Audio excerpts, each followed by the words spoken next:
Hello everybody, I'm Amanda Halley and welcome back to the Ultimate Fashion History for a really short little episode that I think is kind of exciting. It's an update and a mystery solved.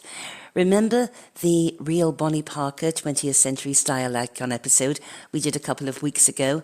You won't believe what happened. I have some new information about Bonnie Parker that only you, UFH viewers, followers, friends, will know about. This is so exciting. I can't wait. Well, in the Bonnie Parker video, of course, I talked about Bonnie Parker's incredible sense of style. We discussed where her influences came from, and that was a lot of fun, looking at her outfits and then finding the movie references or the references in magazines, movie stars, that kind of thing. But the big mystery was, where did she actually get her clothes? There were three theories. One, she shopped for them in department stores, but that seemed unlikely, knowing that she was on the lam and didn't want to be recognized. Two, that she made them herself, which was a possibility. I couldn't find any references to Bonnie Parker sewing or knitting, but still, it was a theory. Or three, that her mother made them. I did quite a bit of wormhole research, as I call it, and discovered that Bonnie Parker's mother, Emma, worked for a company that ultimately involved itself with sewing patterns and knitting patterns, and she would have had access to all of this stuff. And evidently she did sew and knit. So anyway, we were throwing around these theories, and it was a real mystery to me where Bonnie Parker got her clothes. I was fascinated. And some of you wrote in with your ideas and theories too.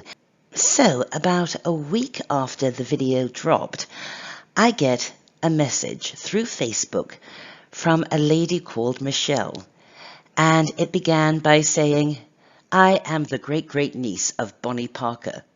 Crikey, I was nervous.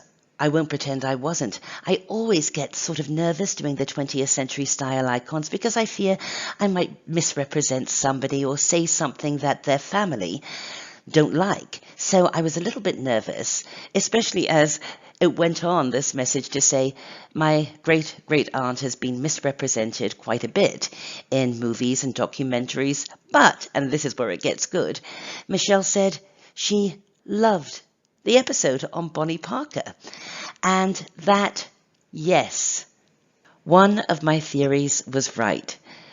Bonnie Parker's mother made her clothes. And there is Bonnie Parker with her mother Emma. Well, in my research into Bonnie and Clyde, I discovered that even when they were on the lam, they would always return to Texas and meet their families in parks or wasteland outside of the city where they wouldn't be seen by the public or caught by the cops. And it was during those meetings that Emma would give Bonnie the clothes she had made for her. And you can see what a talented seamstress Emma was. And then Michelle, who was so generous with family history, and by the way, she knows that I'm making this video. She's absolutely sanctioned it. Thank you, Michelle. Told me some real gold. That Bonnie Parker, one, hated sewing, hated knitting. She was a real tomboy. And B, she hated wearing skirts. And I think that's so funny because when we think of Bonnie Parker, we think of her here with these beautiful, slinky, long 1930s skirts. Or we think of Faye Dunaway in those iconic skirts, that A-line skirt that actually got women out of the miniskirt, or at least helped them get out of the miniskirt, when Bonnie and Clyde debuted in 1968. Michelle told me that Bonnie would only wear skirts for family functions or special occasions, like meeting up with her family and having a picnic. And of course, in the 1930s, having your picture taken was a special occasion. I also wonder if Bonnie always being photographed in these skirts or dresses that her mother made for her speaks a little bit to the typical mother-daughter relationship. Emma and Bonnie were very close, and Mum doesn't seem to have made her any trousers. She always seems to be in skirts, and I wonder now, was this Mum trying to get her little girl to wear skirts? So the Bonnie Parker fashion history mystery has been solved with a few extra tidbits as well. All thanks to Michelle, Bonnie Parker's great niece and a lovely classy lady. And Michelle, thank you so much. All the UFH viewers are going to be really excited to hear this. Isn't it great when you get insider information like that? And all the greater when I can share it with you guys. Now you have insider information too.